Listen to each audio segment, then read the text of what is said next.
Welcome back to the Authentic on Air with Bruce Alexander. Today's show is brought to you by my new digital course, 9 Ways for the ADHD Dad to Radically Improve Communication. Do you ever struggle to communicate with your spouse or your family in a way that feels meaningful? Have you found yourself consistently taken advantage of at work and in your personal life because no one seems to care how it affects you? If that sounds familiar, then you have a communication problem. ADHD or not, dad or not, if you are not able to identify, define, and communicate what is important to you with authority and intention, you will continue to struggle. I know that from experience. If you can't communicate what matters to you, it is almost impossible to do anything that matters.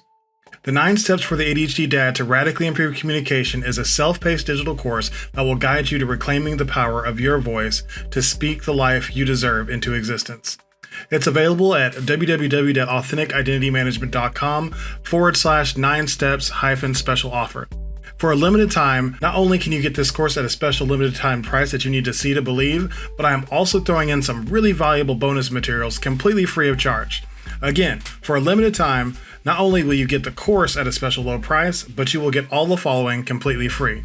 Access to the ADHD Dads private community where I post live content daily, the impactful audio lesson, The 10 Hacks for the ADHD Dad to Thrive in the Workplace, access to the Passion, Purpose, and Self-Acceptance video collection featuring Jim Rohn, Jordan Peterson, and Garrett J. White, a digital download of the powerful Unmasking ADHD Blueprint, and for the cost of shipping and handling only, an exclusive ADHD Dad t-shirt so you can represent your allegiance to that ADHD Dad life.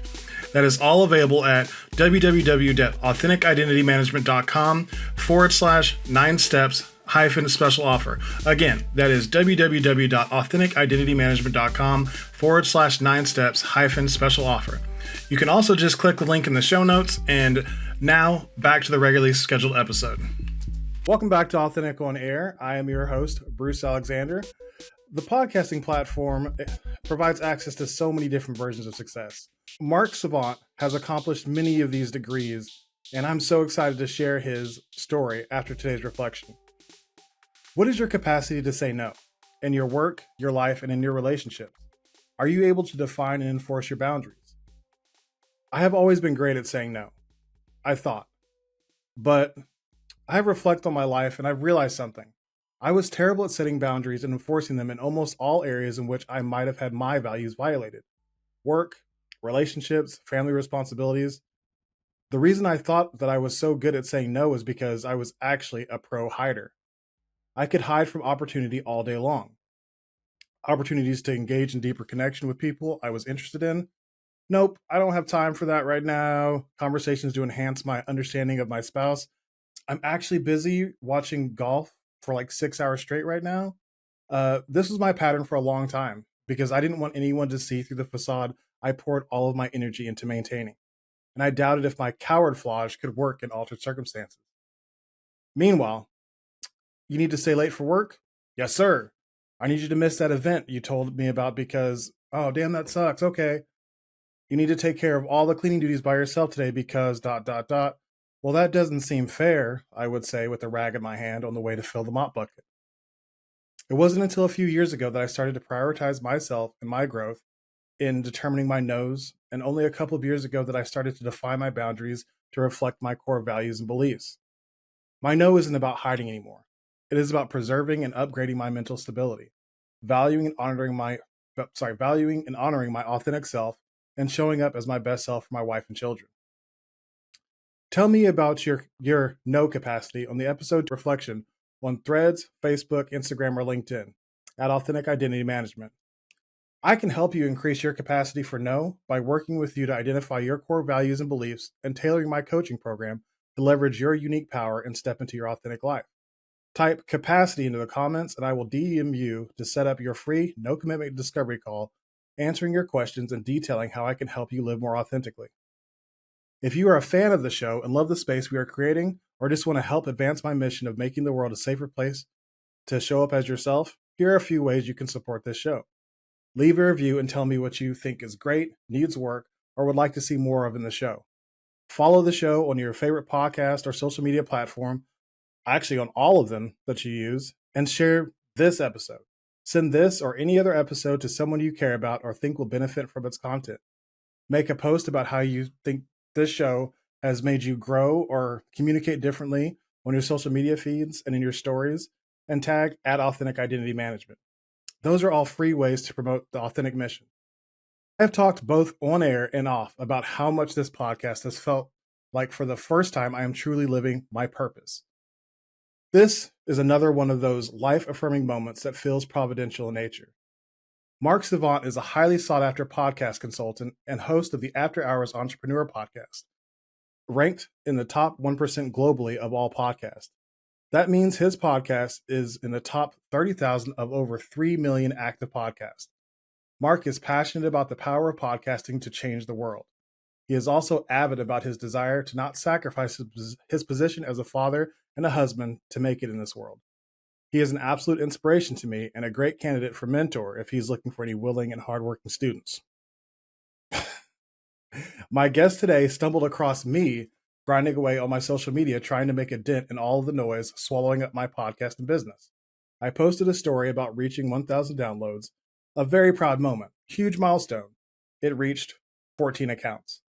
Somehow, Mark was one of those 14, and he liked my story. So, not getting a lot of engagement at this point on social media, I went to his profile to see who he was. I found him engaging and interesting. And as ADHDers are going to ADHD, I went down a rabbit hole watching his content on Reels, deep diving on his page, and all the typical things I do with a new fascination. He appeared on the Reels of multiple other podcasts, and I was enthralled. I also thought how lucky all these other podcasters were that he was willing to guest on their shows. A funny thing happened when I started hosting this podcast. I started to dream, and when I dreamed, I stopped being frozen by possibility and started acting. I started shooting shots. More often than not, I was making them too. So I decided to not be scared of his 20,000 plus Instagram followers or his top 1% podcast ranking, and I just DM'd him telling him about my podcast and what a great pleasure it would be to have him. As you might be able to tell, he obliged and is recording remotely in the on-air studio. I welcome today Mark Savant. Welcome, Mark. Bruce, thank you for the intro. Honored to be here, brother. Absolutely, man. So, like to start off, what I usually like to do is get your definition of authenticity. Man, starting with the simple questions here. I mean, one of the things that's interesting, we talk about social media, you talk about looking at things that we prioritize.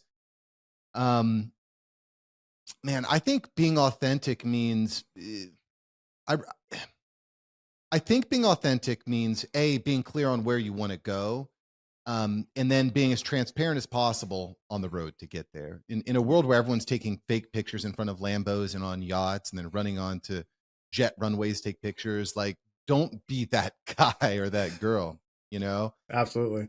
And I think, for me, authenticity has been a huge deal. On my podcast itself, the After Hours Entrepreneur, I actually post all of my income reports. Every month I'm posting an income report, an entire episode that just talks about this is how much I made, this is how much I didn't make, this is how much I spent here, these were the problems I encountered.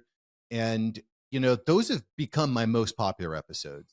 It's not the episode with Patrick Bet-David or the episode with Neil Patel or Jasmine Star or Pat Flynn. It's the episodes where I'm real and I'm authentic and I open up the books, because we just don't live in an authentic world anymore.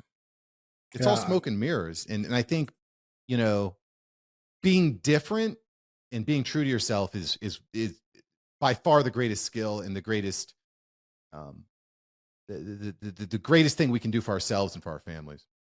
I absolutely agree. I actually did skip one step. Usually I like to ask, in your own words, can you tell the audience who you are, like what you spend most of your time doing, and why you think I invited you on the episode? Well, I mean, you did it. Like, you do a great intro, Bruce. You kind of got me going there. But I consider myself an entrepreneur, a husband, and a father. And it's kind of funny. I don't know how deep we'll get into this, but I spent the first 35, 40 years of my life just about being an employee. When I wish if I could go back, there are all these clues that would have told me that, Mark, you're not going to be a good employee, bro. What are you doing? What are you doing? I remember sitting on the sidelines for baseball and for basketball. It's like, I'm way better than these other kids. Why am I not on the field? I just couldn't stand having my destiny dictated by another person. And that's part of the beauty of entrepreneurship is there's no excuse. There's nowhere to hide. It's on you. You are on the field every single day, and you're going to score goals based upon the effort that you put in. And so that's taken over a major part of my identity. I left my job last year, just a year ago, and now the podcast agency is growing. My mastermind is growing. My AI consulting business is growing. So I just feel really honored to be in the place that I am. It's just kind of, I'm kind of verklempt. Like I've kind of lost for words here because of how, I mean, I used to wake up every day, Bruce, staring at the ceiling like, I do not want to do this today. I do not want to go to the office. It's going to suck. Is it Friday yet? But now I don't wake up like that any day. Every day is like, what's going to happen today? This is going to be exciting. I'm going to get to meet people. I'm going to get to do something. So that perspective going from employee to employer has been one of the biggest positive changes in my life and my family's life, although it hasn't been easy. Oh yeah, never. Nobody ever said it was going to be easy, but it definitely. I'm still early in the process, but I'm trying to do the same thing, and I had the same problem of just like I do not want to go to work. I hate working for these people. I hate being told that the way that I'm being successful, which I was, is the wrong way to be successful. Like that's the wildest thing to me is like that's not how we do it here. Well, maybe you should change. Yeah. Or, and if you're in a situation, like you said, Bruce, where they're not going to change, you have to change. Mm-hmm. We need to be responsible for ourselves. Like, I don't know where this whole idea of, well, the whole world needs to change for me and my personal identity or purpose or desires. Like, that's not the way that the world works. No. We should never sacrifice who we are as people. But we have there's a really unique time in human history happening right now where opportunity abounds.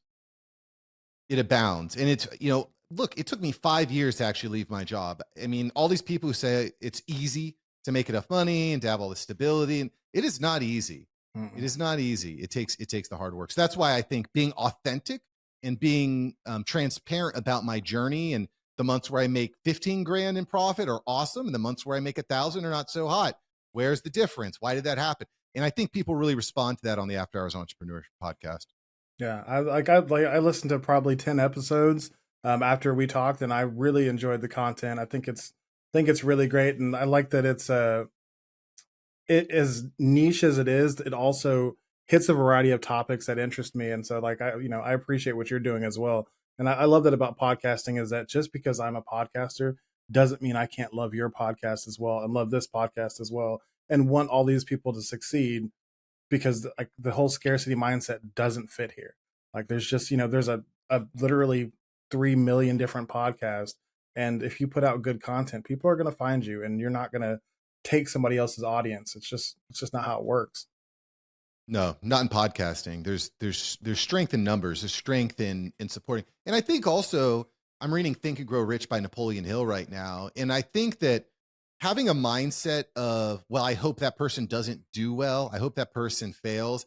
I don't think that that's a healthy type of mindset to have. It's physiologically going to impact you in negative ways. If you're walking through life saying, how can I help this person be amazing?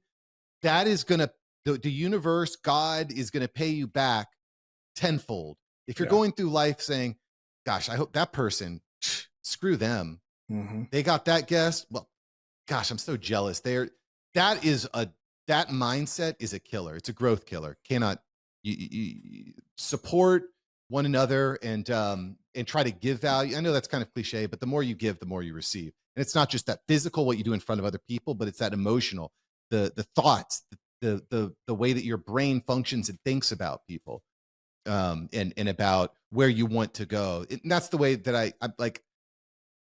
I try not to be jealous of anyone for that reason. Yeah. And obviously there's stuff I see and I'm like, holy cow, I wish I was doing that. I wish I did that. Like I'm not perfect. But the more I'm focused on someone else, the less I'm focused on my own personal gain. Yeah, I totally agree. And I think that, there's a difference between like that comparative behavior of saying like, they have that, I want that, so they need to not have it so I can want it. That's not healthy. But saying like, I'm really happy that they've got this thing, but I would also like to get that thing too. So let me earmark that as something that I want to try to build towards, and then to where I'm able to gain that thing as well. I'm not going to take it from them. I just also want to get that thing. Even if It's it's a never podcast enough. guest. Yeah, exactly. It's never enough. You're always going to be looking to take something from someone else. Like you're never good. Like, why do you even want to do that? If the goal Mhm. is to have self-fulfillment and happiness, that is it's never going to get you there. You need to find what motivates me, what gives me purpose, how can I help others? And that is a recipe, not just for future success, but for current success. Absolutely. So I read on your website that this quote, during the coming months and years, customers are going to crave authenticity from brands. What makes you say that? Well, a lot of reasons, but like you said, we need to be different. We need to stand out. The last thing I want to do is walk into a room and just be a number. I want people to look at me and say, "There's something different about that dude." I want people to talk to me and be like, there's something in the air here. There's something different, you know? I almost do that purposefully. If I'm in a room and, I will find ways to disagree with the room, right? If 99% of the people in the room are saying one thing, I want to be the 1% that's saying something different, right? Mm, And it's not necessarily to argue just for the case of arguing, but you just don't want to be like everybody else, right? So that's a because and I think that when it's done properly leads to the authenticity that makes people remember you, that yeah. refer business to you, that come back to you a year after being a guest on your podcast or a year after meeting you and say, "Hey Mark, now I'm ready, take my money so we can get this thing done," you Mm, know? Because the person that doesn't that just agrees with everyone all the time, you end up being forgettable, right? So yeah. I think finding places to disagree and give personal experiences has been a big part, and I think that goes a long way towards authenticity, right? So that's kind of half of it. The other half is that we're moving into a world in that I'm a big part of, which is driven by AI and automation and content at scale, blogs at scale, creative work at scale. And so we need to find a way to get our voice out there and rise above the noise, to find a way to leverage these tools not to drown out our individual voice, but to magnify our individual voice. And so things like chatbots and um, AI AI automations are a really powerful way of getting there. It's unbelievable what's happening. Yeah. It's just shocking. I know that I'm definitely, like, having listened to your content, I know I'm not relying on it enough. I do, like, I use Chat GPT occasionally for like just idea generation, and um like I have a virtual assistant for show notes and stuff like that. It happens to be my wife also, but it is a pretty lucky thing to have in the house. But like I was listening to one of your clips talking about Zapier to Chat GPT, and I was like, I don't know how to do that. And it's not that I couldn't learn. Like, I know I can learn anything if I just take the time. I'm almost afraid to take the time to learn how to integrate all these things, because I'm so focused on trying to keep building things. And it's funny as I say that, it's like, well, that would be building something too. So maybe I'm being a little stuck in my ways. Yeah, I'll give you a perfect example because that's what I love about tech and AI. It's like you build it once and then you can continue to build your stack on top of it. But I'll give you a perfect example of how an integration like Zapier and ChatGPT are so powerful. I was working with a client of mine who's like, "Mark, I'm overwhelmed. I can't keep up with all these guests. There's too much work." I said, "Let's look at your workflows." And I had recognized based on our discussion that he was spending a ton of time filling out forms and getting just prepared for episodes. He's like, "It takes me at least an hour and I got to do this, I got to do that." And I said, "Listen, let's reframe the whole thing." So what we did is we created a calendar booking system for him. So when a guest wants to be on his show, they fill out a form and they answer multiple questions. They'll do things like upload a headshot. What's your bio? What are 3 things you'd like to talk about? What are all the links? And it kind of breaks all that down. Then we use Zapier to send all that data over to ChatGPT, and ChatGPT will not only format it all in a nice way, but it'll give 10 example questions to ask that guest. And it also writes out a thank you email so that you can simply send an email. You've got a custom email that was written by ChatGPT that looks great, and now you can send it out there. It also puts that person's name into a spreadsheet automatically and creates a Google Drive folder for that person. I mean, and so you could start to see, once you start implementing Zapier, all this is completed just because someone filled out your calendar form. Wow. And there's, I mean, over the coming weeks, months, and years, we'll be just blowing that up from maybe 4 or 5 integrations to 10 to 20 integrations. It's obscenely powerful once you start to connect the dots.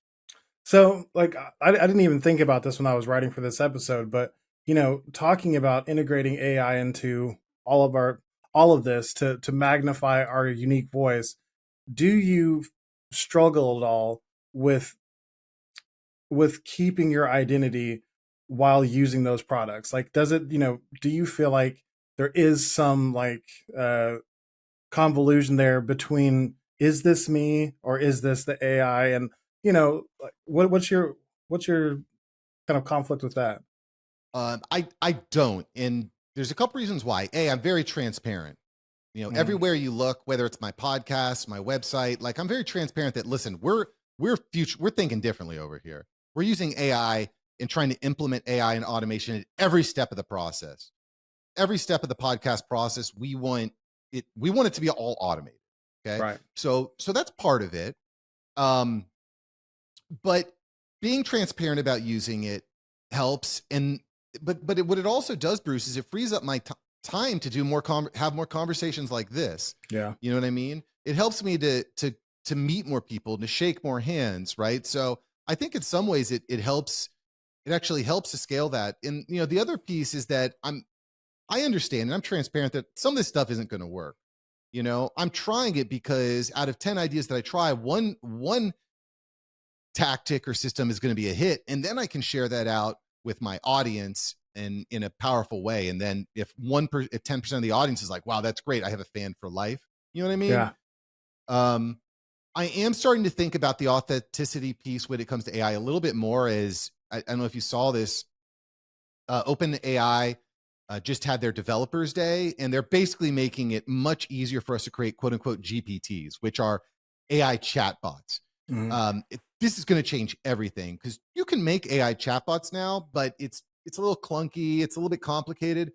With OpenAI, you're just going to be able to upload a bunch of PDFs, a bunch of workflows, systems. Maybe it's a book you've written. Maybe it's podcast monologues that you've read. Upload them all to ChatGPT. You can create your own bots. And then maybe you can create a bot for customer service, for example. So, hey, coaching client, you have a question. I'm not going to be free for the next 12 hours, but you can talk to Bruce.ai, and it's been programmed with hundreds of hours of information. It can help get you to the next level, So that's something I think about losing authenticity when we start using AI chatbots as stand-ins for us. But I think that there's a lot of power there when it comes to engagement and sales and additional support for services and so on and so forth. So I saw an ad for Air AI. Is that an example of kind of what you're talking about? I'm not familiar with that. Again, this is what I'm specifically talking about is OpenAI, which is ChatGPT. Yeah. The OpenAI is the creator of ChatGPT, and so they're going to allow you to program your own chatbots to solve specific problems. Like, so for example, it could be launching a podcast, doing the laundry, vacationing in Italy. It could be any specific topic that you want to devise a chatbot on. So yeah, I saw this, I think yesterday or the day before, and it was a chat bot that had an actual voice, sounded extraordinarily human, and they put an actual call that was with a client who was who had like they put the Apple Vision Pro in in their cart, and then like had left, and so they called this AI bot and talked to the guy, and the AI bot made the sell. Like, isn't that amazing? It was insane. I could not wrap my mind around the fact that it has gotten this advanced this fast, to where now it was, I mean, there was a little bit of a pause, but as it was like calculating the next statement, but it actually works in a sales technique. Silence is like actually a powerful thing. So yeah, I was That really is taken aback. amazing. That is amazing. And what's great about that example, Bruce, is that is infinitely scalable. You Yeah. program the AI, and then anybody that puts something in their cart and then leaves, well, guess what? They're getting a call, they're getting a text from your AI bot. Do you know how like that and guess what? That bot never sleeps. It's open all the time. It doesn't get sick. It never takes vacations. It's there Ugh. all the it doesn't require healthcare. It doesn't need a 401k. It's just there working all the time. I guess my biggest fear is that I'm not going to be able to adapt fast enough. Like, I'm sitting here trying to build my business out one person, and I don't have like, a lot of money to put towards it. So anything that I'm going to be able to get is going to be pretty do it yourself. And as I've previously stated, I'm ADHD, and some of these processes, if they don't catch me pretty quickly, they become hard to follow through with. There's a lot of steps to the first setup.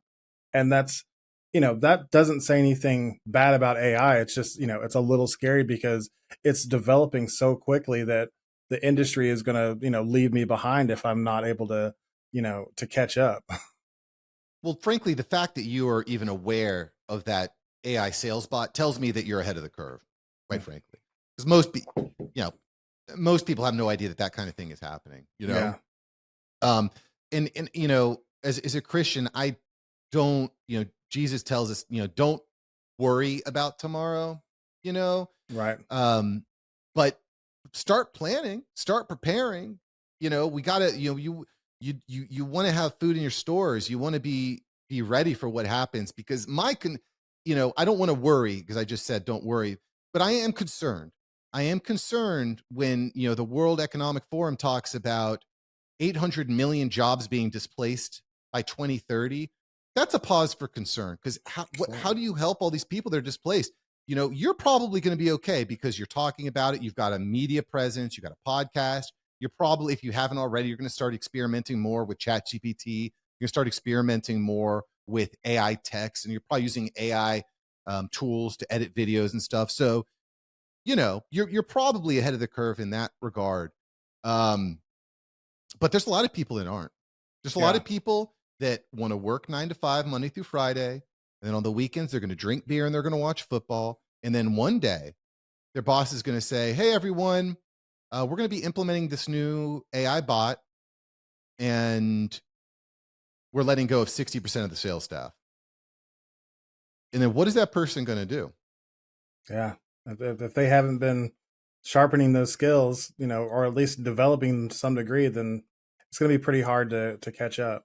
And What's that's scary is it's not just the sales staff, it's the customer service staff, it's HR, it's the McDonald's down the road. it's All of us. logistics, it's, shipping, it's all of that stuff is they're figuring out how to apply AI to it. And, it is a little scary, but there's also so much of it is it's the little minutia that nobody actually really wants to do. Like nobody really enjoys doing those things. They're just doing them. So like, I definitely encourage people to kind of find the thing that they actually want to do, that they're passionate about, because I don't think AI can take over passion. Like it can't provide that for people. So your unique voice is going to matter if you find that thing that you're passionate about and you're trying to share that with the world, because AI is not going to be able to do that. Yeah, I don't disagree with that. I mean, AI is not emotional, right? Which Yeah. is one of our greatest strengths and weaknesses. But I mean, we do all kinds of things that we don't want to do. That's Right. important. That's important. If we didn't do things we didn't want to do, we wouldn't do anything. We'd just sit around That's watching true. Netflix, That's true. So like, I don't have an exact number, but I think the vast majority of people don't like their jobs. They probably in a lot of cases hate their jobs. They don't like their boss. They don't like waking up early, but they do it because they know they need to put food on the table. Yeah. I mean, the overriding thing is like you like putting food on the table. That's why you keep going to the job, is even though you hate the job, you like providing for your family more. So, it's a constant give and take of, balancing all those things out. And we could talk about AI alone all day, but I want to move on to a different topic, because this is a question that I think I can only ask you. So I try to pitch my show on the back end to guests to get them to publicize their episodes because, like, obviously, I want the show's reach to grow. When I do try to, like, I try to make it clear to people that people are interested in people and stories, and them sharing their authentic stories is going to help drive interest in their associated business or cause or whatever. But only a few guests have really shown a real urgency and willingness to use my platform for the effective tool I think it is. What would you guess I'm doing wrong? Well, one of the biggest challenges we have at getting guests, customers, clients, friends, family to do something is we make it too complicated. There's too many steps. Mm-hmm. So I think one of the biggest challenges of getting guests to share is you're giving them too much to do. Okay. Mm-hmm. I'm busy. I've already got, I wake up in the morning. I've got an inbox of 50 emails I got to respond to. There's a problem with Bob's podcast. One of my team members is on vacation. I got to record a YouTube video for the day. Plus I need to make sales calls. So I'm already really busy, So when I get that email from Bruce, and I'm just speculating here because I haven't even seen what the follow-up looks like, but I get an email from Bruce and Bruce is like, "Hey, Mark, your podcast is live. Here's a link to it. Make sure that you share it on your email and on Facebook and on LinkedIn and on Instagram. Plus, I've got a bunch of clips here. Go through those and check." It's like all of a sudden you've just given me another job. Right. I've just, in addition to all these other tasks I have, now I have the task of promoting your show. I do like the way that you kind of stated that, like, this is actually going to help you. Mm-hmm. So that's a better way of pitching it, because honestly, humans are selfish. We do things that are best for us. Yeah. Generally speaking, we don't do things because it's good for someone else. We do things because it's good for us.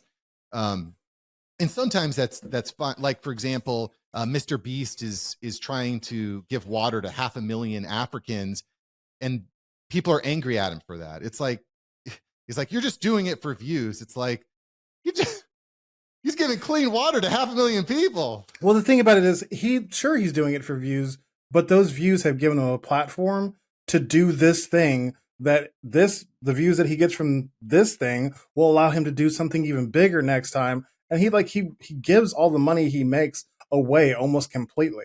Like, he's always just giving away everything that he's bringing in. Like, I think that's crazy. Like, it's just nuts. He cures blindness for 1,000 people and people are angry at him. It's like, come on. "Oh, you just did it for the views." They're like, "Well, yeah, they can view now. They can see." So I'm happy about that. Yeah. Right. So, I mean, I guess my point there is, we can never make everyone happy, but if you want to get more people to share our work, we need to frame it around, this is going to be good for you. This is how it benefits you, A. And B, we want to make it as easy as possible. If you're asking someone to share one link, maybe you've already written out the copy for them so they can just copy and paste the whole thing and place it into Facebook or into their email. Typically what I do is I just make sure I tag the person on social media. Right. So they're getting tagged. So instead of asking the guest to like type up and send out and do all this stuff, all they need to do is hit accept, reshare, retweet. And that dramatically increases your chance of getting shares. That's why I found it. And then the third piece of that, Bruce, is the content has to be good. I remember, a couple, 2.5 years ago, I was starting up my show and I was sending out clips, and the clips were like, they just weren't that great.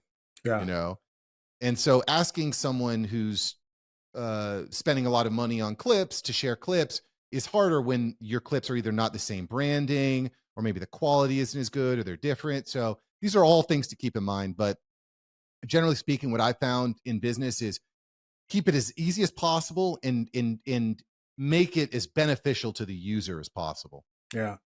I think that I've done a pretty good job at keeping it pretty simple, but like, maybe I know that I want too much. Like, it's, that's part of who I am, is that I expect everybody to want to do what I would do for them. So it's like, if I come on somebody's post, if they like, which I usually do is like, I send the episode artwork out, I say, "Hey, you can post this, whenever you want to, if you want to, here's the artwork, here's the link." And then also, like, just be on the lookout. I'm going to tag you in some stuff, and, be aware of the Instagram tag for like collaborations, because I'm going to send that out too. And some people will accept the collaboration, and like, that's it. Some people won't even do that. Like, it's too much. And then I had like a a really big local celebrity on, and I was like really, really happy about that. I was like, this is really going to help me grow. Like this is going to help expand our reach. And he shared everything I posted, but I sent him an email explaining all those things that we talked about. And I was like, all I ask is that you just add like your own words to the post. Like just share it and just like a couple of words about your experience. And I got none of that. And I was like, damn. So his audience didn't care about the post because it was just my post on his page. I needed it to be his post on his page. So then people actually they bought in. And unfortunately it didn't happen, but I'm trying to grow and learn and how to help people understand that I want people to get to know them because like I enjoyed the conversation and I think your audience is going to love getting to know you better. Like it's definitely selfish, but I also think it's great for the people who come on my show. I don't disagree. I don't disagree. But you know, the shorter the better has been my experience. I've performed hundreds and hundreds of interviews, and getting guests to share is really challenging. It just is. It just is. As a podcaster, I try to be better about it, but I do ask when hosts send me like a wall of text with 3 or 4 links and then customized graphic images. I'm like, just tag me. Yeah. Just tag me. And then I could reshare it with my own words or something, you know. That's what you know, both personally and professionally I do, because it just, we want to, I get it. You take all this time to schedule and record and the money and the time of editing and producing and all of that. All you're asking for is 10 minutes of their time. Yeah. But that 10 minutes it can be elusive. Yeah. I totally get that. And, I appreciate your candor on that whole thing, because I know that it is just a matter of not maybe asking too much, just expecting too much. Like, I don't think that I'm asking too much. I think that I'm expecting people to like follow through to the letter is expecting more than I should. Just like, hey, Oh, for sure. I'm going to ask you to do this.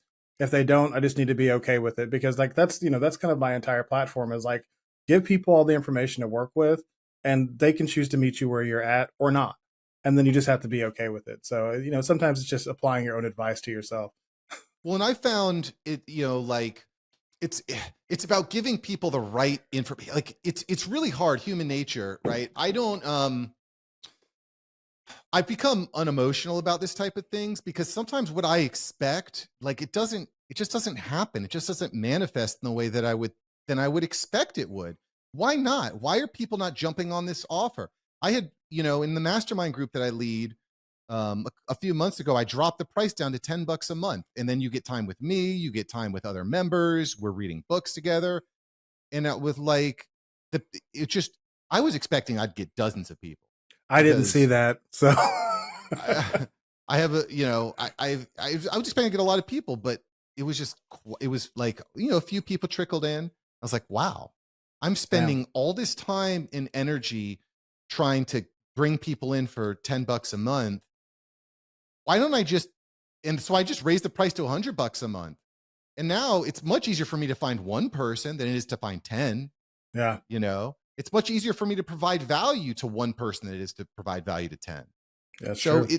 It's just kind of weird. But I think what I found is like, don't get emotional about things. If people aren't doing it, if people aren't taking the steps that we desire, that's on us.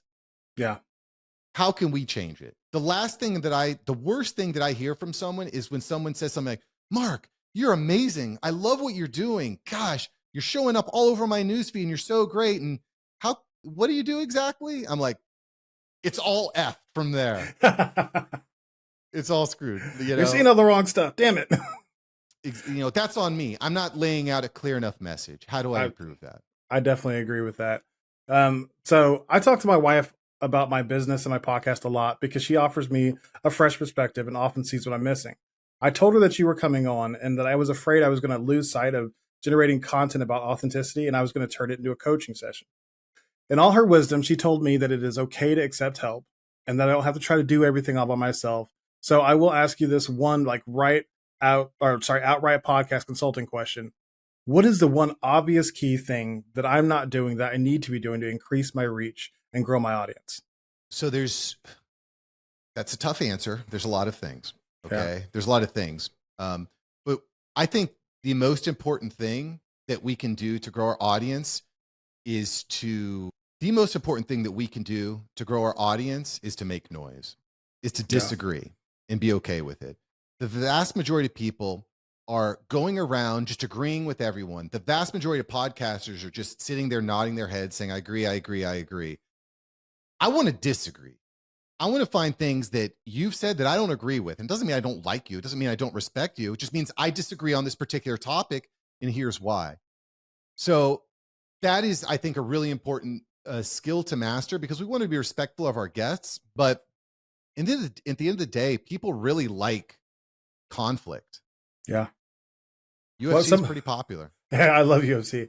Well, some of the, I don't get a whole lot of feedback on my show, but like some of my friends that listen, one of the comments I got was like, man, you had it was like Derek Sire, we had a little bit of a disagreement on episode 4, and he's like, I love the way that you navigated that. Like you didn't like sacrifice your position, but you were so respectful. And this is a person that I know hates conflict. Like he hates it. It's like he tries to avoid it at all costs. And so he was like, I was afraid I was going to have to turn it off, but the way that you navigated it was so great. And so like for him to have spoke up and commented about that, it kind of goes to your point and says like, yeah, that's a pretty big thing that people do want to hear. Is I don't think they want to hear us, on a crossfire session, like just everybody going at each other the entire time. But I think having some healthy disagreement is great. It's really important. And then finding, those particular points that you're unwavering on, because I mean, listen, if we stand for nothing, we fall for everything. So again, it doesn't mean that I'm running around like a jerk with people, but if someone says something, I'm going to challenge them. I talk to a lot of app developers, a lot of business owners, entrepreneurs, and there's some times where they'll tell me something that's like super generic, or it's like, yeah, that worked 5 years ago. Or I'm like, bro, stop playing.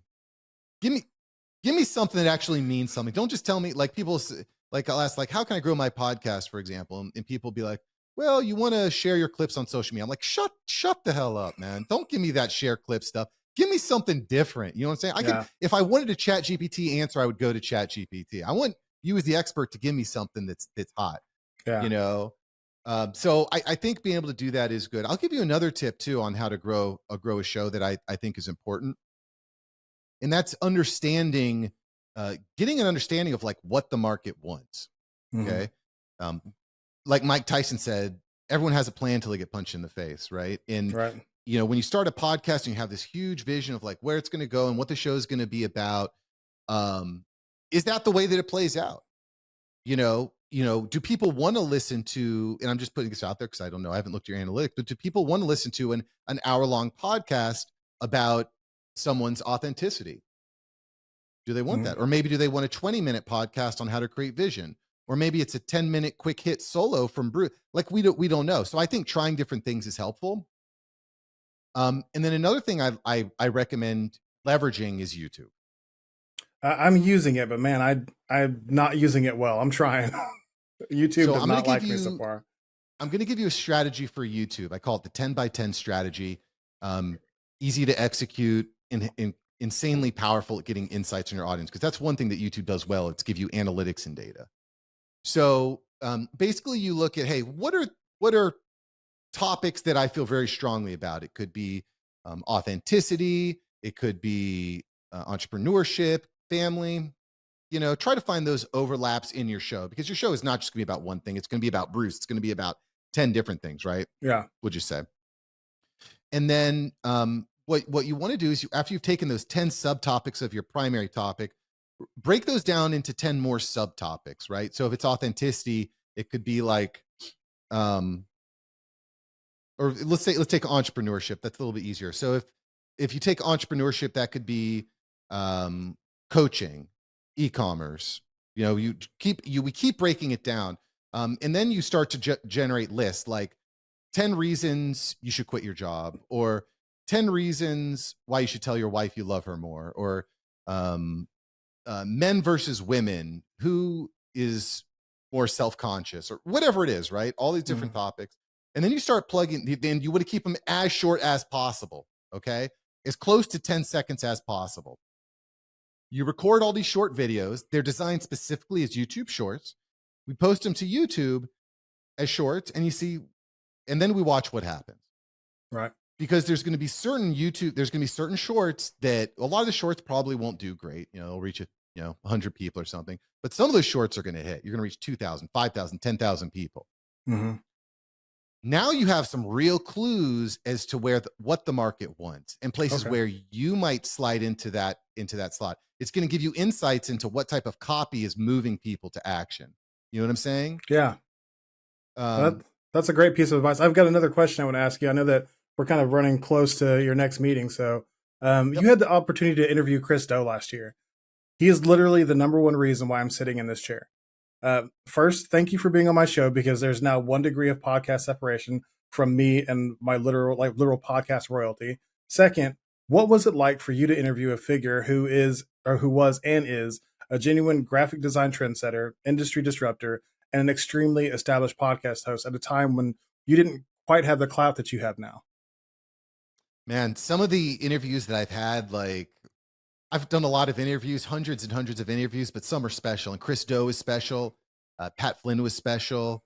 Sean Cannell was really a special moment. Neil Patel. But Chris Do is very special because he's awesome. The future is awesome. I've bought courses of his. And that's one of the benefits I think that we have with podcasting is just like we've been talking here, the podcast, you can use it as almost like a personal consultation in ways. So I was able to ask Chris, some of the questions I asked were specifically with the goal of how can I clip this up for some interesting clips, which I think is important. But other parts, were just like legitimately asking for advice and, hey, I'm having a hard time closing my sales. What do you think about this? What do you think about that? Normally he's going to charge thousands of dollars for that sort of a session. Yeah. But because of the podcast. Were you intimidated by sitting down with him? I was not. Part of that's just because of the way that, he interacts. He's very even if he's worth millions, if not hundreds of millions of dollars, he has a way of connecting. So I wasn't, but also I think, after you've done hundreds of interviews, I don't know, for me, Bruce, I, and this might be a personal thing, I don't really get starstruck. We're all just humans at the end of the day. We all have our own bull crap, and, the problem with humans is we will let you down 100% of the time. We're not going to be perfect. We're not going to let you down. We all have our own issues. So I have a tendency not to get too starstruck. Of course, sometimes I do to an extent. But I wasn't that intimidated for Chris. Frankly, for most people, I don't get that intimidated. I just have a lot of self-confidence, probably, which was nurtured into me at a younger age. Yeah. And then, every morning when I wake up on my mirror, I've got a visualization statement that I read out loud to myself. And I read that every morning, every night. I visualize myself being successful. I visualize myself in the right rooms. I visualize myself in my optimal studio, my optimal state. And I think that having that mindset, having that vision, it allows you to avoid the insecurities that can sometimes come with, do I deserve to be sitting on this call with this person? Absolutely. Do I really, gosh, this is Chris Do. Do I deserve to be? No, I do deserve to be here because this is what the hell I'm doing. You know what I'm saying? It's that kind of that shift in perspective that comes from nurturing the brain day after day. Man, I would love to have him on my show. That's, when you get into podcasting, you kind of just start to dream about kind of your bucket list of things that you'd like to do on your show. And my show being the way that it is and kind of being about people, having the person who kind of inspired this journey for me on the show is definitely at the top of my bucket list, man. I would love to make that happen. I'll give you another quick tip here. One of the ways that I've been able to get on people's radar, get people into my show, into my ecosystem I wouldn't normally have access to, is I invest in them. And one of the best ways to do that is to join their mastermind group, their pro group. Chris has a great group. Pat Flynn has a great group. Evan Carmichael. So if there's people that you're really, Patrick Bet David, if there's people that you really want to get on your show, one of the best ways to do that is to invest in them, Yeah. to join their programs. The other benefit of being in their program, in addition to getting them on as a guest, which is obviously not guaranteed, but it increases your chances tremendously. Yeah, for sure. You're meeting a bunch of people that are like-minded like you. Yeah. So you're growing your network, you're building new opportunities, and you're putting yourself in a position to work with someone that you'd love to work with. Yeah, that's great advice. That's 1000% something I'd considered the Future Pro group, but I think I did like an assessment and it kind of said that what I'm doing right now doesn't really fit what the pro group is for, because like I'm not selling an actual product. Like, I sell a coaching package. Like there's no actual graphic design that goes along with it. There's no end product except for the coaching service. And I think because of that, I wasn't really a fit for what they're doing right now. But I would still think about it. Once I get a little bit of extra income, I would love to get closer to that whole. His mindset is really, it really is kind of what helped me establish my baseline for what it's like to just show up as yourself. He's the same dude on every episode. Like nothing, like he doesn't change for anybody, and I just absolutely love that. We got enough time for like another 2 questions or so. Yeah, I've got 5 minutes, and I got to get prepped for this next call. Okay. So we talked about you leaving a pretty cushy insurance job. What convinced you to start honoring yourself and your core values? And was there a defining moment that led to that? There were a few moments, Bruce. There wasn't a specific moment, but I honestly, I think having kids really changed my perspective on things, because up till having kids, like I felt like I was able to kind of coast. Things were good. Things were cushy. But having kids made me want to have something more for my life. I wanted to create legacy. I was tired of waking up miserable on Mondays. That's the worst. I would not suggest that to anybody. If you're waking up miserable on Mondays, change something. You can do it. I also saw the writing on the wall. Being in the insurance industry, month after month, more and more sales, more and more customer service was being done by a 24-hour support center. More sales were being done online. And I said, well, where does this leave me? This is even before AI was as big as it is now. So I looked at future prospects. I looked at current happiness. And I made the call that I'm going to start trying different stuff. And Bruce, I tried a lot of different types of businesses, everything from mattress warehouses to vending machines to financial advisor. And I ended up starting a podcast because I enjoyed it. And now 5 years later, I own an agency and I host one of the top ranked global shows in the space. I lead a flourishing mastermind of 30 entrepreneurs. And I just feel very blessed that I could to be in the place. So when I was listening to the After Hours Entrepreneur, you talked about your commitment to authenticity in your relationship to the degree that you have actually brought in a third party to improve your communication. Is that something that you can tell us a little bit about? You're married. You'd mentioned I'm married. I've been with my wife for 17 years. We've been married for almost 10. Divorce rates are approaching, if not over 50% now in the United States. Depression is at an all-time high. Suicide rates, all-time high. Fatherless homes. One of the, even Barack Obama mentioned that if you're in a fatherless home, like the chances you're going to be successful are greatly diminished.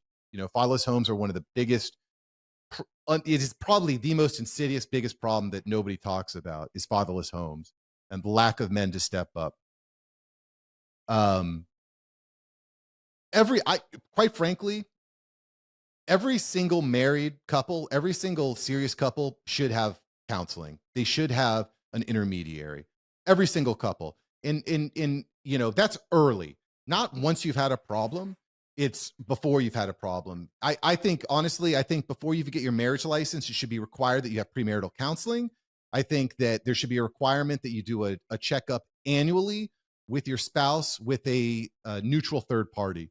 It should be mandatory. It changes communication, because the reality is, Bruce, you need somebody to tell your wife when she's wrong.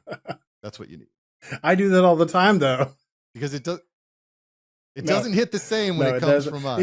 What I found is that it's not even that she's wrong or that I'm right. It's just that we don't speak the same language. We don't speak the same language. Right. And whenever you're trying to speak to each other in different languages, it's really helpful to have somebody who can translate. Like that's it, man. There are certain communication skills. Like when my wife and I were going through it, our relationship is way better than it was beforehand. When I went from employee to employer, when I made that shift, when I left my job, it caused some friction in our relationship. I won't go into all the details now due to time, but there were just certain problems that I hadn't accounted for. There were certain issues revolving around travel and finances and work hours. There were things that we hadn't sorted through. And so having a neutral third party to help us develop communication skills was incredibly important. And upon quote unquote completion of the program, our coach was like, okay, you've gone through it, you're done. And we're like, what? No, we still want to check in with you on a biweekly or at least a monthly basis. And so we still do that. We have like upkeep because, despite how lovely everyone else's relationship looks, just like I said about people, everyone's relationship has garbage attached to it. And you should not be allowed to get married and get all the tax benefits unless and start a family unless you're going through the process of coaching. Definitely putting in the work to try to make sure you're communicating on that level. So I know that you're on a tight schedule, but I want to make sure you have the opportunity to talk about what you're giving back to the world. So for the next few minutes, the mic is yours. You can plug your products, talk about your mission, your podcast, whatever. Yeah, I help. Thanks for having me on the show, Bruce. My name is Mark Savant. I help thought leaders launch and automate podcasts. I do that through personal coaching. I do that through my mastermind program, and I do that through fully done for you services. And you can find me at marksavantmedia.com. marksavantmedia.com. You want to drop your socials so the audience can follow if they're interested? You can find Mark Savant Media on your every social. Wherever you're on, I'm there. Mark Savant Media. Thank you so much for this opportunity and for sharing your authentic journey with us. To my authentic audience, thank you for listening, and I hope you enjoyed the conversation as much as I did having it. If you enjoyed today's episode, please leave a review on iTunes or Spotify. I really appreciate the feedback, and it really helps me get heard by more listeners. Follow this podcast so you get updates about new episodes and coming soon, live streams. And share this episode with someone you think might enjoy it right now. Check out earlier episodes to support the future creation of great content, and don't forget to like @Authentic Identity Management on Instagram, Facebook, Threads, or LinkedIn. Also head over to the Authentic Bruce YouTube channel for podcast video and impactful clips from my conversations with these great guests. Finally, if you're struggling to show up as yourself in your content, your work, your family, or your life, I would love to help you. Authentic Identity Management does authenticity coaching to help you align your true self with the identity you share with the world. It's exhausting to live someone else's life. Live authentically and access the potential that belongs only to you. You can check out my website at AuthenticIdentityManagement.com, contact me on social, or email bruce@AuthenticIdentityManagement.com to set up a free 30-minute discovery call to answer your questions and detail how I can help you step into your authentic life. That is it for today's episode. Thank you so much for listening. Until next time, be yourself and love yourself. Bye for now.